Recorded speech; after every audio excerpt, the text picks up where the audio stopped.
Обсуждая природу зла, прежде иного следует отметить, что оно есть осязаемая материя, как мы с вами, или солнечный свет.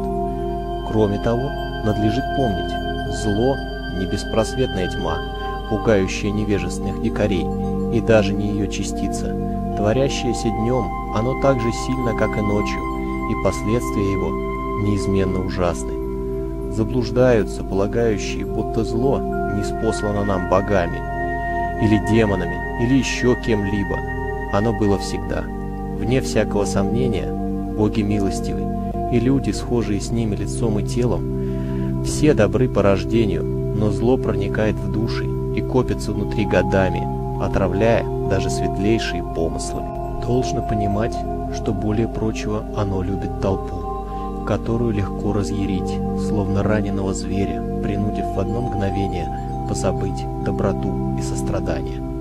Уподобляясь жидкому тягучему меду, зло стекает с позолоченных вершин в низкие места. Недаром в бедных кварталах, где человек быстро скатывается на дно жизни, оно, имея почти неограниченную власть, липнет к каждому, кого коснется, и к тем, кто сами, вольно или невольно, дотронутся до него.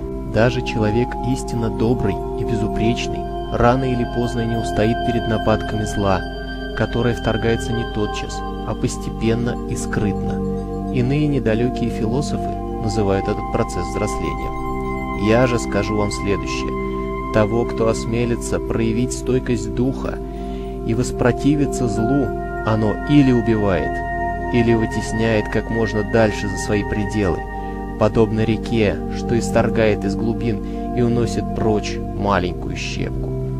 В пути ее швыряет на перекатах и может затянуть в опасный водоворот, равно как и непокорного злу, бегущего без оглядки, преследуют многочисленные напасти.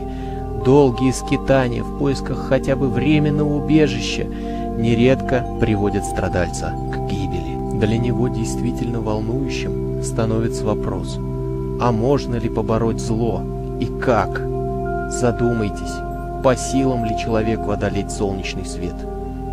Если утаиться в темном подвале, он все равно будет литься на землю, алый утром и багровый по завершению дня. Отрывок из личных записей Руфа II, плетущего сети первого понтифекса Ктенезидов.